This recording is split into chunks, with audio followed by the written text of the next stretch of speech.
சமூக விலங்கு நேயர்களுக்கு வணக்கம். இந்த ரேஷன் கடைக்கு பொருட்கள் வாங்க வர்ற வாடிக்கையாளர்கள்ட்ட ஊழியர்கள் வந்து இன்னமும் இந்த திருட்டுத்தனத்தை பண்ணிட்டு தான் இருக்காங்க. 38 கிராம் இருக்கிற நெட்டை அந்த எடைக்கல் மேலே வச்சு தான் மற்றவங்களுக்கு பொருட்களை கொடுக்குறாங்க. அதாவது லோடு வரும்போதே வந்து அதோட மூட்டையிலேருந்து சிதறதெல்லாம் எங்களுக்கு வந்து வெயிட்டில் லெஸ் ஆகுது. அதனால நாங்கள் வந்து இதில் வந்து கொஞ்சம் அப்படியே கரெக்ட் பண்ணுறோம் அப்படின்னா நான் கேட்குறேன், கவர்மெண்ட்டில் உங்களோட அதிகாரி வந்து வேஸ்டேஜ் ஆகிறதெல்லாம் மக்கள்கிட்டேருந்து திரும்ப எடுத்துக்கங்கன்ட்டு உங்கள்கிட்ட நான் சொன்னாங்களா? ஏன் இப்படி மக்களை ஏமாற்றிட்டே இருக்கீங்க? இன்னும் சம்பளம் கொடுக்கலையா?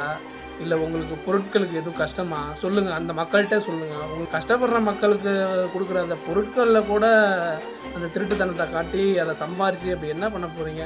எல்லா பொருட்களும் இருக்கிறவன்ட்ட ஒரு சின்னதாக அந்த பொருட்கள்லேருந்து போனால் ஒன்றும் தெரியாது. அந்த சின்ன பொருளும் ஒரு நாள் வயிற்று பசி ஆற்றுங்கிற சூழ்நிலை இருக்கக்கூடிய மக்கள்கிட்ட நீங்கள் இந்த கேவலமான விஷயத்தை வந்து பண்ணுறீங்க.